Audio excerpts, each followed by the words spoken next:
Assalamualaikum warahmatullahi wabarakatuh.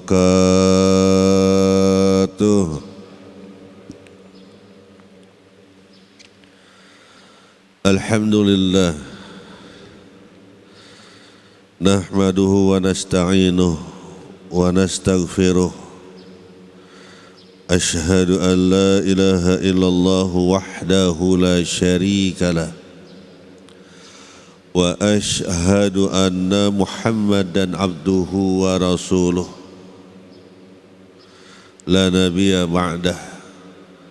Allahumma salli wa sallim wa barik ala sayyidina wa nabiyyina wa maulana Muhammadin wa ala alihi wa ashabihi wa man tabi'ahum bi ihsanin ila yaumiddin wa ba'du. Puji syukur kehadirat Allah Subhanahu wa ta'ala yang telah memberikan kepada kita rahmat dan karunia-Nya, yang telah memberikan kepada kita nikmat yang sangat banyak. Bahkan Allah berfirman, wa in ta'uddu ni'matallah la tuhsuha. Jika seandainya kalian ingin menjumlahkan atau menghitung-hitung nikmat Allah Ta'ala, niscaya kalian tidak akan sanggup untuk menjumlahkannya. Niscaya kalian tidak akan sanggup untuk menghitung-hitungnya. Tugas dan kewajiban kita adalah mensyukurinya dengan terus melaksanakan perintah-perintah Allah dan meninggalkan larangan-larangan Allah. Selanjutnya salawat dan salam terus kita sanjungkan kepada junjungan tercinta Nabi besar Muhammad sallallahu alaihi wasallam, juga kepada keluarga beliau yang hidup bagaikan bahtera keselamatan, lambang petunjuk ke jalan yang lurus. Kita juga mohonkan curahan rahmat agar diberikan kepada para sahabat Rasulullah, para tabi'in, para imam madhab, para muqallidin, para huffaz, para mufassirin, para fuqaha, para muhaddisin, para sufiyin, para wali pembimbing umat, juga kepada guru-guru kita yang mengajarkan kebaikan kepada kita. Kita juga mohonkan curahan rahmat agar diberikan khususnya kepada kedua orang tua kita, baik yang masih hidup ataupun yang sudah meninggalkan dunia yang fana ini. Kita juga mohonkan curahan rahmat agar diberikan kepada orang-orang yang melakukan amal kebajikan, dan mudah-mudahan kita pada subuh hari ini termasuk ke dalam kategori orang-orang yang melakukan amal kebajikan, sehingga insya Allah kita juga akan mendapatkan curahan rahmat dari Allah Subhanahu wa ta'ala. Amin ya rabbal alamin. Kembali kita berkumpul di majelis kita ini, di masjid ini, setelah menunaikan ibadah fardu subuh berjamaah dalam rangka untuk bersama-sama kita belajar, bersama-sama kita memperdalam pengetahuan agama, bersama-sama kita mengulang-ulang pelajaran-pelajaran yang mungkin dahulunya pernah kita pelajari dalam rangka untuk memantapkan akidah, keimanan, keislaman, dan keihsanan kita. Pada pertemuan yang telah lalu kita bersama-sama mempelajari secara global ilmu yang wajib dipelajari, karena setiap orang yang mengaku beragama Islam itu wajib belajar. Jadi wajib belajar itu sudah ada sejak zaman Rasulullah sallallahu alaihi wasallam. Talabul ilmi faridatun ala kulli muslimin wa muslimatin. Belajar itu hukumnya wajib bagi setiap orang yang mengaku beragama Islam, baik laki-laki ataupun perempuan. Ilmu apa yang wajib dipelajari? Yang pertama, ilmu yang berhubungan dengan keimanan.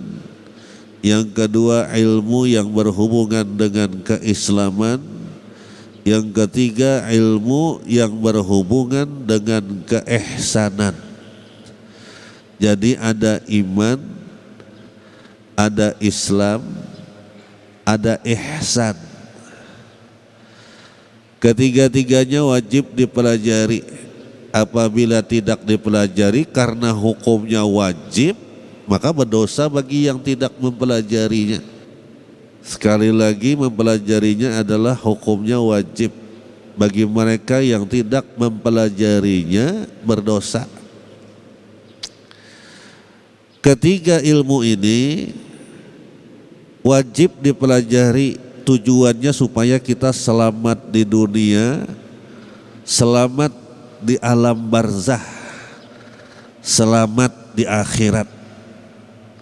Ini ketiga ilmu ini, dan ini sudah kita sampaikan pada pertemuan yang telah lalu secara keseluruhan.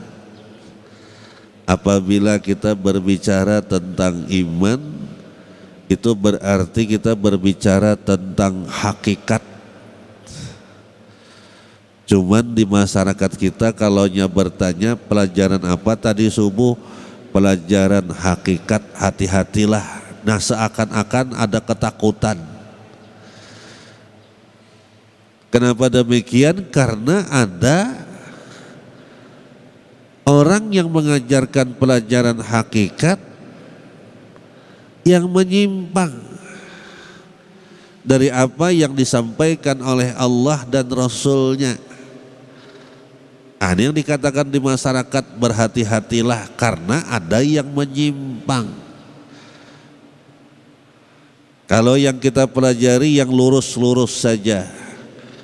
Jadi apabila kita bicara iman, kita bicara hakikat. Kenapa apabila kita bicara iman, kita bicara hakikat? Karena kita tidak tahu kecuali apa-apa yang diberitahu oleh Allah Subhanahu wa ta'ala di dalam kitab suci Al-Quranul Karim. Yang kedua, apabila kita berbicara tentang Islam, apabila kita berbicara tentang Islam, itu artinya kita berbicara tentang syariat. Dan Islam, agama Islam itu mengatur seluruh aspek kehidupan. Bukan hanya sholat saja, bukan hanya puasa saja, bukan hanya haji saja, tapi seluruh aspek kehidupan diatur oleh agama Islam. Mulai dari bangun tidur sampai tidur kembali itu diatur. Sepanjang pertanyaannya berhubungan dengan Islam, berarti kita berbicara tentang syariat. Apabila kita bicara tentang syariat, itu berarti kita bicara tentang hukum. Apabila kita berbicara tentang hukum, itu artinya kita berbicara tentang fiqih. Fikih menurut bahasa, al-fiqhu lughatan, al-fahmu. Fikih menurut bahasa pemahaman. Sedangkan ilmu fikih menurut istilah agama, al-fiqhu istilahan, al-ilmu bil ahkami syar'iyyati allati tariquha al-ijtihad. ilmu pengetahuan yang berhubungan dengan hukum-hukum Islam, yang mana pola penetapannya dengan cara ijtihadnya ulama. Lalu timbul hukum karena ulama berijtihad. Apa itu ijtihad? Ijtihad itu badlul wus'i fi naili hukmin syar'iyyin bi tariqatil istinbat minal kitabi was sunnah. Ini yang disebut dengan ijtihad, menghabiskan tenaga, menghabiskan pikiran, mengerahkan usaha, memaksimalkan ikhtiar untuk menentukan satu hukum dalam agama Islam, yang mana pola penetapannya dengan merujuk, mereferensi, mengambil maroji dari kitab Al-Quran dan hadis Nabi. Lalu timbul hukum, berbeda ulamanya, berbeda gurunya, berbeda imamnya, berbeda pemahamannya. Terjadilah perbedaan pemahaman, terjadilah perbedaan pendapat, karena berbeda menafsirkan. Maka seyogyanya kita menghormati pendapat orang yang berbeda pendapat dengan kita. Jadi apabila kita bicara Islam, kita bicara syariat. Apabila kita bicara syariat, kita bicara hukum. Apabila kita bicara hukum, kita bicara fikih. Apabila kita bicara fikih, kita berbicara tentang perbedaan pendapat. Maka hormatilah orang yang berbeda pendapat dengan kita. Sarana untuk mencapai hakikat namanya thariqat. Ulun ulangi, sarana untuk mencapai hakikat namanya thariqat. Thariqat itu bahasa Arab, bahasa Indonesianya metode, bahasa Indonesianya jalan, bahasa Indonesianya aliran, bahasa lainnya madhab. Makanya dalam ibadah sholat, ketika kita mendirikan sholat itu berbeda-beda caranya. Caranya beda-beda, cara mengangkat tangannya beda-beda. Mengangkat tangannya ketika takbiratul ihram beda-beda. Ada yang seperti ini, ada yang seperti ini. Ada yang segetarnya saja, ada yang pakai tenaga dalam. Berbeda-beda. Baca doa iftitahnya beda-beda. Ada yang Allahu Akbar kabira dan sampai habis. Ada yang langsung wajjahtu wajhiya lilladzi fataras samawati wal arda sampai habis. Ada yang membaca Allahumma ba'id baini wa baina khotoyaya kama ba'asta bainal masyriqi wal maghrib sampai habis. Itu doa iftitah. Masing-masing berbeda-beda. Ketika membaca Fatihah, ada yang pakai bismillah, ada yang tidak pakai bismillah. Ini namanya thariqat. Ketika rukuk ada yang mengangkat tangan, ada yang tidak mengangkat tangan. Ketika bangkit dari rukuk ada yang tidak mengangkat tangan, ada yang mengangkat tangan.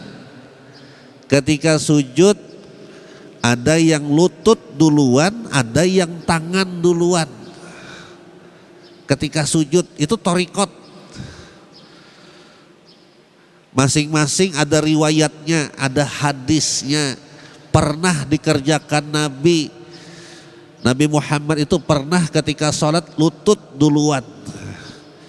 Nabi Muhammad itu ketika sholat pernah tangan duluan ketika sujud. Itu berbeda-beda, silahkan. Yang mau lutut duluan silahkan, yang mau tangan duluan silahkan. Bangkit dari sujud ada yang mengangkat lutut dulu baru tangan. Ada yang mengangkat tangan dulu baru lutut. Nah itu thariqat namanya. Subuhnya ada yang berkunut, ada yang tidak berkunut. Subuhnya ada yang kunut pendek, ada yang kunut panjang. Habis sholat ada yang baca wirid pendek, ada yang baca wirid panjang, ada yang tidak berwirid. Nah, itu thariqat namanya. Habis salam langsung balik menghadap ke jamaah, tidak baca apa-apa, masing-masing berdoa. Itu thariqat. Ada yang habis salam baca istighfar 3 kali dan selanjutnya dan seterusnya. Ada yang habis salam baca la ilaha illallah wahdahu la syarikalah lahul mulku wa lahul hamdu yuhyi wa yumitu wa huwa ala kulli syai'in qadir 10 kali dan seterusnya. Ada wirid panjang, ada wirid pendek. Itu thariqat. Ketika hendak takbiratul ihram, ada yang langsung takbir, ada yang mengucapkan niat, melafalkan niat. Nah, itu thariqat. Ada yang membaca bacaan dulu, ada yang baca ayat kursi dulu, baca qul a'udzu birabbil falaq, qul a'udzu birabbin nas. Ada yang membaca ilahi anta maqsudi ridhaka matlubi wala haula wala quwwata illa billahil aliyil azim a'tini mahabbataka wa ma'rifataka. Itu thariqat namanya. Masing-masing beda-beda. Ada yang belajar, ada yang tidak belajar, ada yang ikut-ikutan saja. Tapi silahkan berbeda pendapat. Apabila kita bicara Islam, kita bicara syariat, maka hormatilah orang yang berbeda pendapat dengan kita. Perpaduan antara iman dan Islam buahnya ihsan. Ini yang akan kita pelajari bersama-sama. Perpaduan syariat, thariqat dan hakikat buahnya adalah ma'rifat.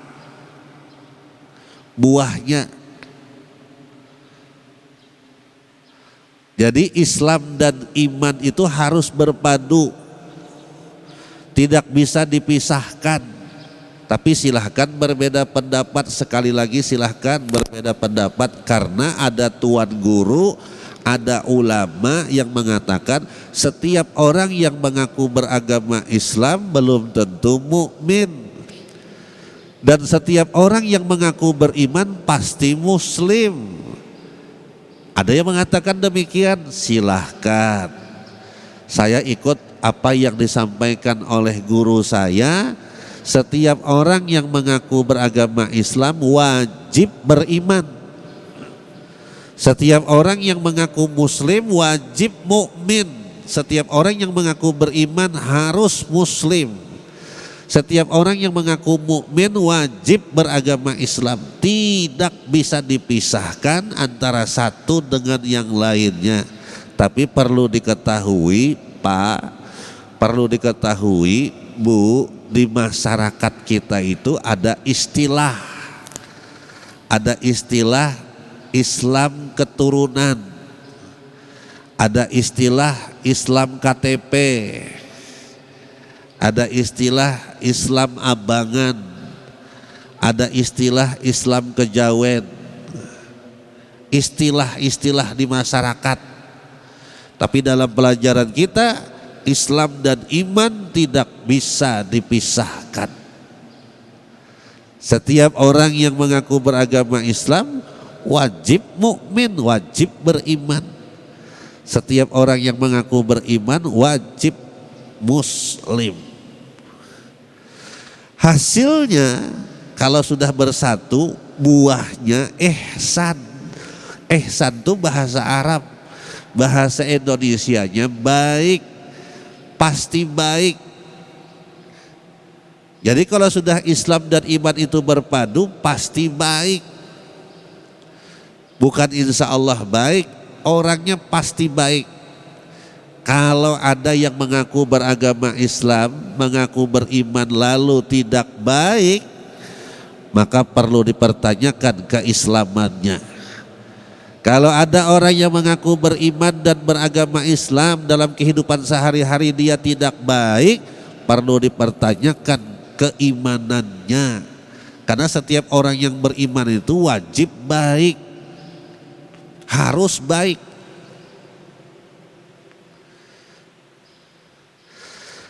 Perpaduan antara syariat, thariqat dan hakikat buahnya adalah ma'rifat. Ma'rifat itu bahasa Arab. Cuma di masyarakat yaitu tadi pelajarannya apa tadi subuh, pelajaran ma'rifat. Hati-hatilah. Tuh hati-hati. Kenapa hati-hati? Karena ada di masyarakat kita yang mengajarkan ma'rifat itu salah-salah. Tidak sesuai dengan perintah Allah dan Rasulnya, menyimpang keluar dari perintah Allah dan Rasulnya, bahkan meninggalkan sebahagian yang lain. Nah ini salah. Perpaduan antara syariat, thariqat dan hakikat buahnya adalah ma'rifat. Ma'rifat itu bahasa Arab, bahasa Indonesianya berpengetahuan. Ma'rifat itu artinya paham, artinya mengetahui.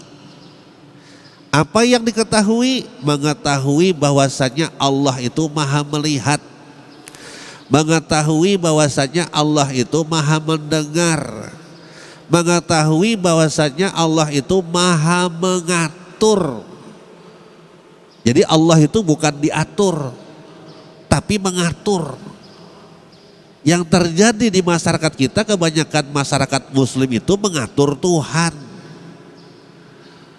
Kalau kita paham sudah kedudukan kita sebagai seorang hamba yang diatur oleh Allah Ta'ala, pasti menurut, manutun, mim nun waw ta, manut, pasti ngikut dengan perintah Allah, melaksanakan perintah Allah dan meninggalkan larangan Allah. Karena mengetahui Allah itu maha melihat, maha mendengar, maha berkuasa, maha mengatur. Ayatnya kita baca setiap hari ketika sholat. Alhamdulillahi Rabbil Alamin. Segala puji bagi Allah yang mengatur. Rabb itu yang mengatur, yang menciptakan, yang mengadakan, yang menghidupkan, yang mematikan, yang memberikan kesehatan, yang memberikan penyakit, lalu menyembuhkan. Itu yang mengatur, Rabb. Makanya orang-orang yang belajar pelajaran yang sedang kita pelajari ini, satu, pasti lisannya selalu mengingat Allah, hatinya selalu ingat Allah Ta'ala, baik dalam keadaan sendirian atau beserta orang banyak. Dua, lisannya selalu menyebut nama Allah. Tiga, dia akan ridho menerima ketentuan dari Allah Subhanahu wa Ta'ala. Empat, maka dia akan ikhlas dalam melaksanakan apa yang diperintahkan oleh Allah. Hasilnya empat. Kalau kita mengamalkan pelajaran ini, hasilnya empat. Kita akan selalu ingat kepada Allah, selalu menyebut asma Allah. Kita akan ridho terhadap ketentuan Allah, dan kita akan ikhlas dalam melaksanakan perintah Allah. Nyaman hidup. Kenapa? Karena ma'rifat, karena paham. Ma'rifat itu paham, lalu diamalkan ke dalam kehidupan sehari-hari. Ketika Sayyidina Umar ibn Khattab berjalan di padang pasir bertemu dengan anak gembala. Wahai anak gembala, assalamualaikum, kata Sayyidina Umar. Waalaikumsalam wahai Amirul Mukminin. Apa kabar? Kabar baik wahai Amirul Mukminin. Apa kerja kita nih? Apa kerja? Bahasa Banjarnya apa digawi? Biasa tuan, mengembala kambing. Berapa ekor yang digembala? Kurang lebih 300 ekor tuan. Banyak lah, banyak tuan. Milik sendiri kah? Bukan tuan, milik majikan saya. Loh, majikannya di mana? Di balik bukit ini tuan, di balik gunung ini tuan, di sebelah gunung ini. Berapa harganya satu ekor kambing? Oh, kalau masalah harga dengan majikan saya tuan, tugas saya mengembala kambing. Pagi bawa keluar, sore bawa masuk ke kandangnya. Itu tugas saya. Kalau tuan mau beli langsung aja ke majikan saya. Kira-kira bisalah hilang kambingnya. Bisa tuan. Kenapa hilang? Bisa dimakan serigala, bisa terpisah dari rombongan. Kurang, marahlah majikanmu. Tidak. Karena majikan saya sudah percaya 100% sama saya. Tapi kamu tidak tahu harganya? Tidak tahu tuan. Cuma yang saya dengar-dengar itu kurang lebih 3 juta. Kalau yang besar 4 juta. Apalagi dekat Idul Kurban ini tak makin besar makin mahal. Makin dekat Idul Kurban makin mahal harganya. Gini aja kata Tuan Umar, saya beli 1 ekor 4 juta. Uangnya kamu simpan untuk kamu. Kambingnya saya bawa. Nanti kalau majikan kamu nanya kenapa hilang 1, kasih tahu aja dimakan serigala kan selesai. Si anak gembala itu menatap Tuan Umar Ibnul Khattab Amirul Mukminin. Ditatapnya dengan tatapan. Apa maksud dalam hatinya tuh seperti itu? Apa maksud? Maksudnya apa ini? Wahai Amirul Mukminin, majikan saya mungkin tidak tahu apa yang kita kerjakan di sini. Fa'ainallah ya Sayyidi. Lalu di mana Allah wahai Tuan? Bergetar tangan Umar Ibnul Khattab mendengar kalimat fa'ainallah ya Sayyidi. Bergetar bibir Amirul Mukminin ketika mendengar suara dari anak seorang gembala. Sebuah kalimat fa'ainallah ya Sayyidi. Di mana Allah wahai Tuhan? Allah pasti melihat apa yang kita kerjakan di sini. Kata Tuan Umar, bawa saya ke majikanmu. Lalu dibawa ke majikannya. Tuan, ini ada yang mau ketemu. Siapa? Amirul Mukminin Umar Ibn Khattab. Silahkan. Salam. Silahkan. Apa kabar? Kabar baik. Gini loh Tuan, si budak ini, si anak gembala ini mau saya beli. Oh, kata si majikannya, minta maaf Amirul Mukminin, tidak saya jual. Itu bahasa bisnis tuh seperti itu. Bahasa orang-orang bisnis tuh seperti itu. Tidak saya jual. Maksudnya kalau harganya murah tidak dijual. Tapi kalau harganya mahal dijual. Karena budak itu sama dengan hewan harganya 3 juta, 4 juta sama dengan seekor kambing. Kata Amirul Mukminin, saya beli dengan 3 ekor kambing, setara dengan 3 ekor kambing. Nah, ini bisa ini. Deal. Jadi kata Amirul Mukminin, wahai anak gembala, dengan 1 kalimat, fa'ainallah ya Sayyidi, engkau bebas dari perbudakan. Di mana Allah wahai Tuhan? Engkau bebas dari perbudakan. Luar biasa. Ini anak gembala itu makrifat berarti. Ma'rifat itu paham Allah itu maha melihat, paham Allah itu maha mendengar, paham Allah yang mengatur kehidupan kita.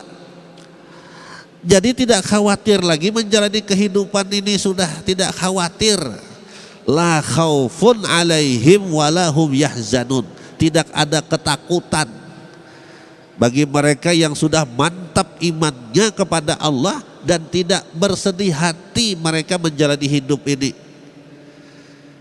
Harapannya ini bisa kita amalkan ke dalam kehidupan sehari-hari. Caranya di pelajarannya. Di pelajarannya akan kita pelajari.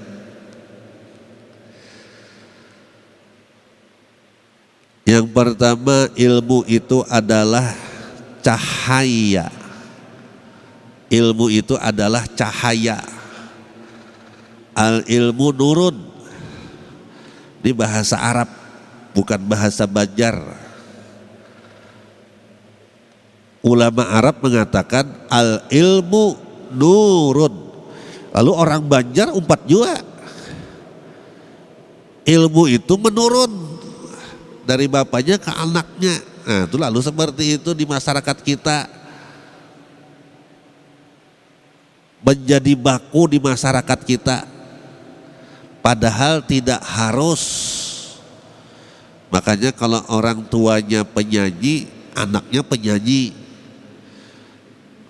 Kalau orang tuanya kiai, anaknya kiai pasti sudah. Sebelum jadi kiai dipanggil Gus dulu kalau di Jawa. Gus, anak Pak Kiai itu Gus. Lalu jadi kiai akhirnya, karena al ilmu nurun, ilmu itu menurun. Padahal tidak harus seperti itu. Yang betul ilmu itu adalah cahaya, al ilmu nurun. Karena ilmu itu cahaya,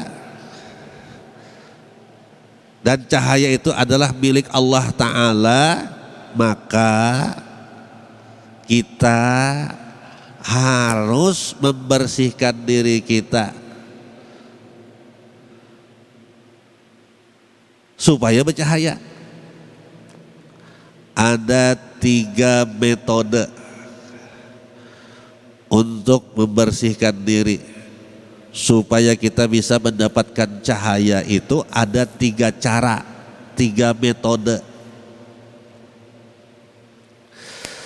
Yang pertama metodenya Imam Syafi'i.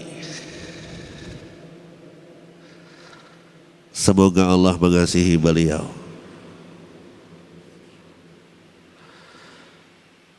Imam Syafi'i itu imam besar.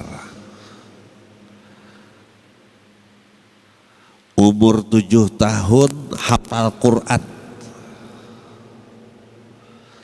Umur 15 tahun hafal kitab Al-Muwatta, kitab fikihnya Imam Malik. Imam Malik itu lahir tahun 93 Hijriah. Imam Hanafi lahir tahun 80 Hijriah. Imam Syafi'i lahir tahun 150 Hijriah.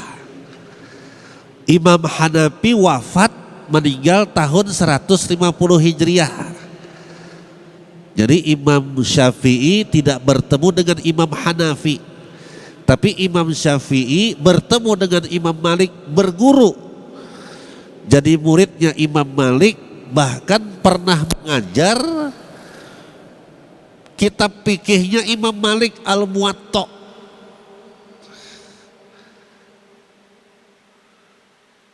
Nah, ini yang dikatakan oleh pengikut Imam Syafi'i kaul qadim namanya.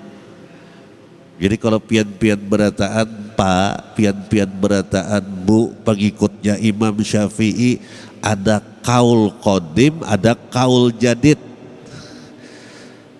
Perkataan yang terdahulu, yang lama, dan perkataan yang baru. Pendapat yang lama, yang terdahulu itu pendapatnya Imam Malik. berdasarkan apa yang ada dalam kitab Al-Muwatta. Lalu beliau mengembara memperdalam ilmu ke Baghdad, Irak. Lalu banyak yang dibaca, banyak kitab yang dibaca di sana. Lalu beliau bikin kitab namanya Al-Um. Itu yang dikatakan oleh pengikut Imam Syafi'i kaul jadid. Yang uniknya ketika Imam Syafi'i bertemu dengan Imam Malik lalu mengadu.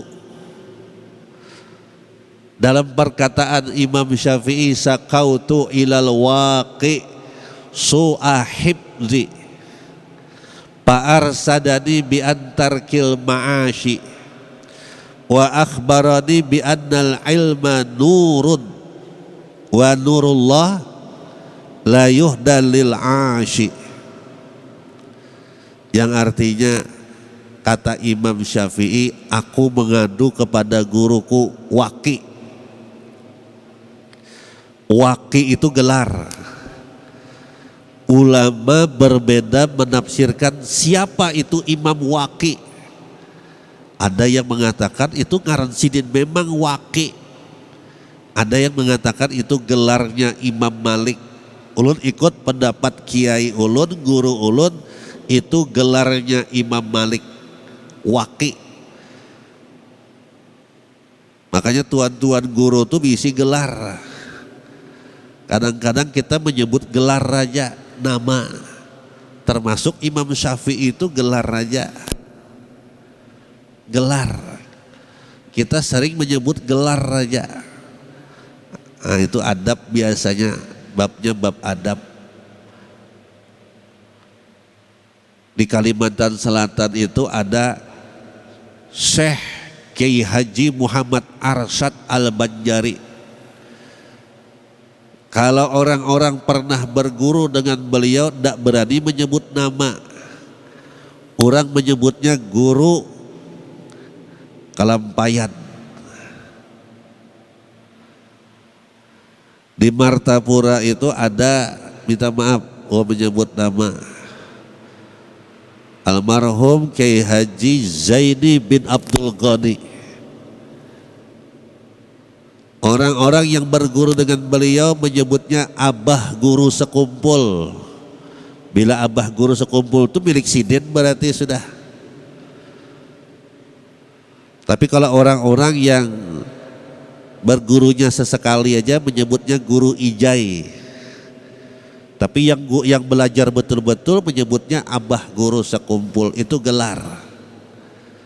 Di sambutan itu ada guru handil kopi.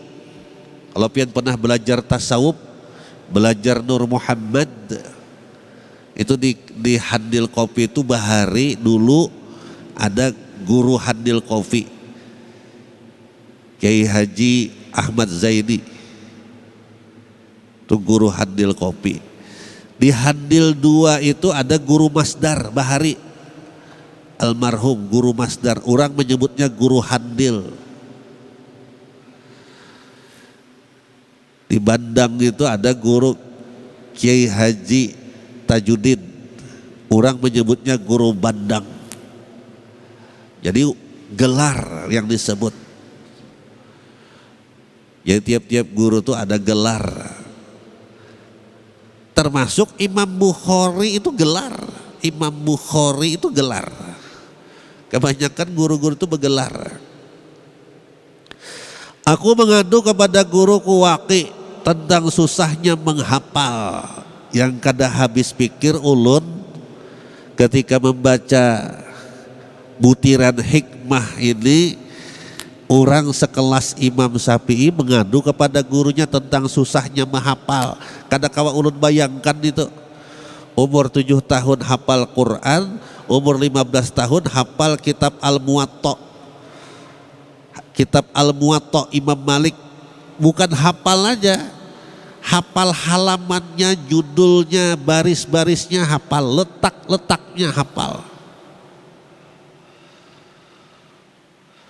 Mengadu kepada gurunya Imam Malik, guru sidin Imam Malik. Aku mengadu kepada guruku tentang susahnya menghafal. Fa'arsadani bi antarkil ma'ashi. Lalu beliau menasihati aku agar aku meninggalkan berbagai macam kemaksiatan. Ulun kada habis pikir itu, orang sekelas Imam Syafi'i dinasehati agar meninggalkan berbagai macam kemaksiatan. Sekelas Sidin itu kada ulun bayangkan. Nah, itu pelajaran bagi kita supaya kita nyaman belajar. Berarti kita harus meninggalkan berbagai macam kemaksiatan. Wa akhbarani bi annal ilma nurun. Lalu mengabarkan kepadaku bahwasannya ilmu itu adalah cahaya. Wa nurullah la yuhda lil ashi. Dan cahaya Allah tidak diberikan kepada orang yang di dalam dirinya penuh dengan kemaksiatan. Ini metode yang pertama, metodenya Imam Asy-Syafi'i. Ada 3 metode. Sebelum kita memulai pelajaran kita, ada 3 metode untuk membersihkan diri kita dari berbagai macam dosa-dosa lahir dan dosa-dosa batin. Yang pertama adalah metodenya Imam Asy-Syafi'i. Yang kedua, kita akan sambung pada pertemuan yang berikutnya. Sebelum diakhiri mungkin ada pertanyaan. Fadhal. Ya, terima kasih Pak. Assalamualaikum warahmatullahi wabarakatuh. Waalaikumsalam warahmatullahi wabarakatuh. Dari pembahasan pagi ini Mas Ustaz, yang ingin saya tanyakan tentang hadis Rasulullah bahwa ihtilaful ummati rahmatun. Ya, tadi dari berbagai madhab tadi, dari berbagai perbedaan pendapat adalah di antara umatku adalah rahmat. Cuma yang terjadi sekarang di masyarakat justru perbedaan yang menjadikan bukan rahmat, artinya permusuhan. Apakah ini gimana penjelasannya Pak Ustaz? Itu aja, terima kasih. Assalamualaikum warahmatullahi wabarakatuh. Waalaikumsalam warahmatullahi wabarakatuh. Ada 2. Yang pertama, di masyarakat kita itu ada istilah ikhtilaful ulama. Ini berdasarkan riwayat Rasul mengatakan ikhtilaful ummati itu rahmat. Yang dimaksud ummati tadi adalah ulama. Kalau ulama yang berbeda pendapat itu rahmat. Di masyarakat kita itu ada 2. 1 ikhtilaful ulama, 2 ikhtilaful juhala. Kalau yang berbeda itu orang-orang jahil, minta maaf, jahil dalam bahasa Arab, adamul ilmi bisyai'in, tidak mengetahui sesuatu, itu jahil berarti.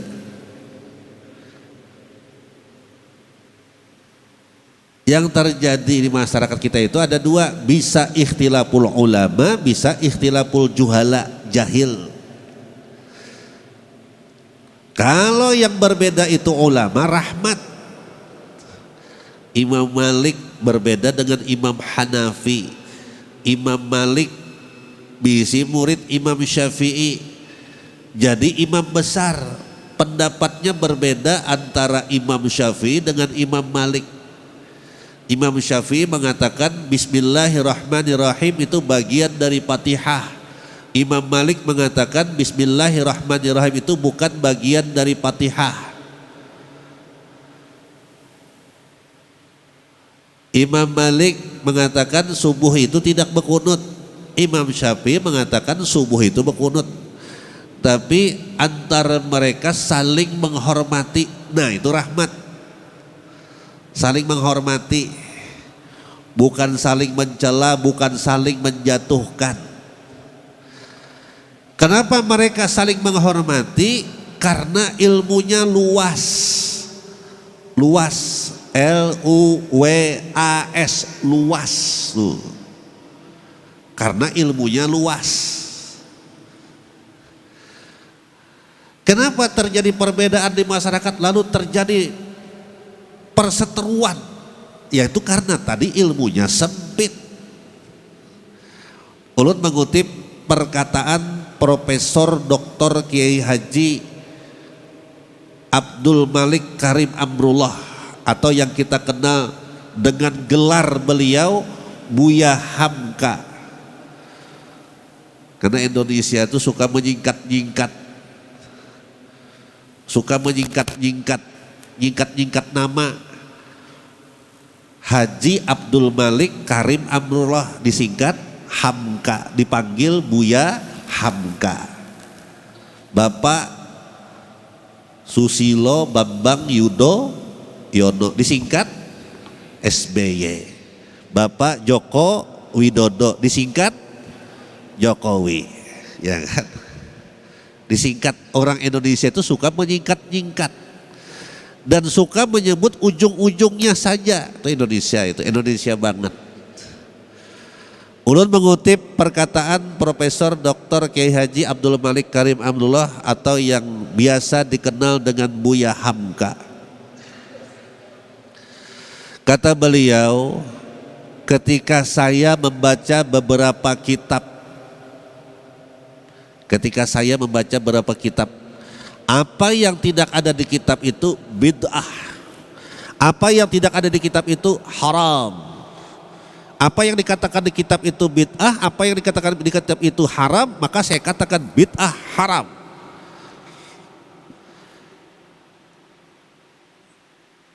Ketika saya membaca puluhan kitab, kata beliau, ternyata pendapat orang lain juga benar. Itu ketika membaca puluhan kitab, yang dibaca sudah banyak, lalu menghormati pendapat orang lain. Kata beliau, ketika saya membaca sudah hampir ratusan kitab, tidak bisa saya bayangkan itu. Beliau membaca ratusan kitab, ternyata kebenaran itu milik Allah Ta'ala. Oh, luar biasa, biar. Nah, dua jempolnya, kebenaran milik Allah. Sehingga ketika beliau datang ke Samarinda, sembahyang di Masjid Raya untuk mengisi kuliah subuh, didaulat jadi imam, bertanya, kata beliau, di sini berkunutkah? Kata jamaah, nggih guru ai berkunut. Sembahyang subuhnya itu 3 menit aja, biar. Sembahyang subuhnya 3 menit, kunutnya 5 menit.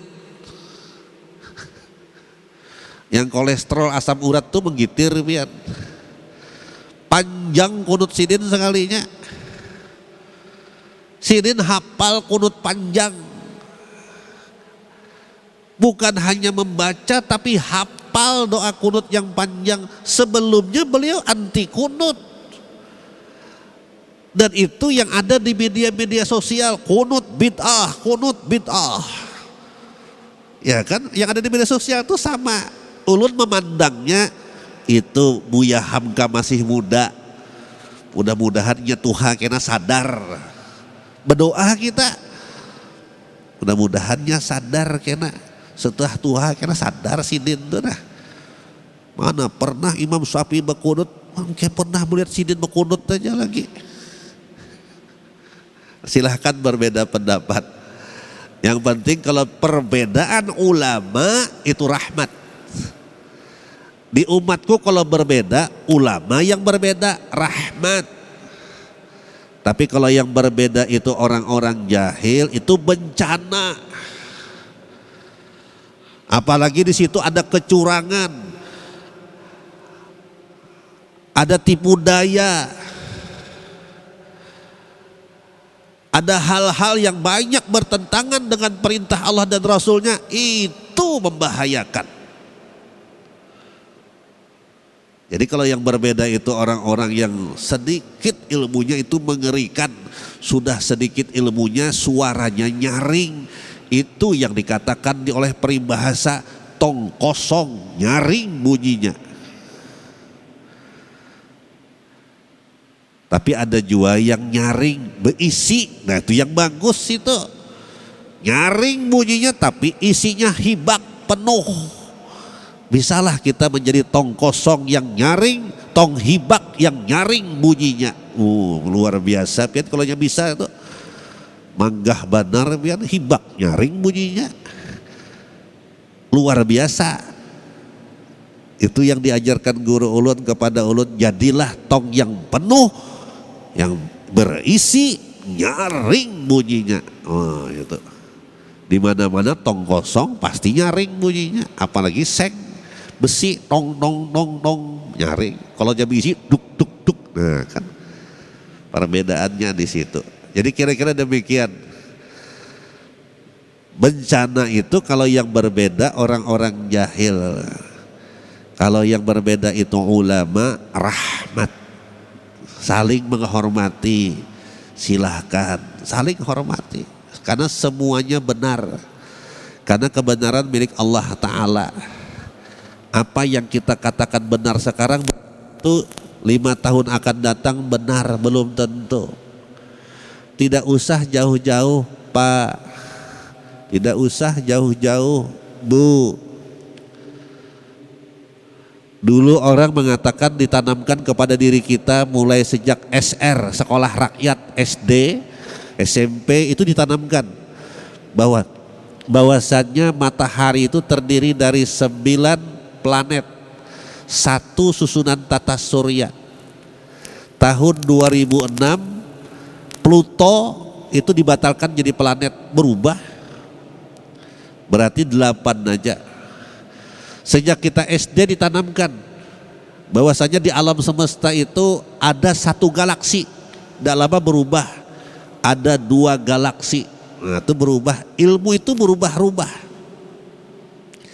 Sekarang pakar antariksa mengatakan ada miliaran galaksi di alam semesta. Silahkan berbeda pendapat. Ulun terus terang aja minta ampun, minta maaf. Ulun kada percaya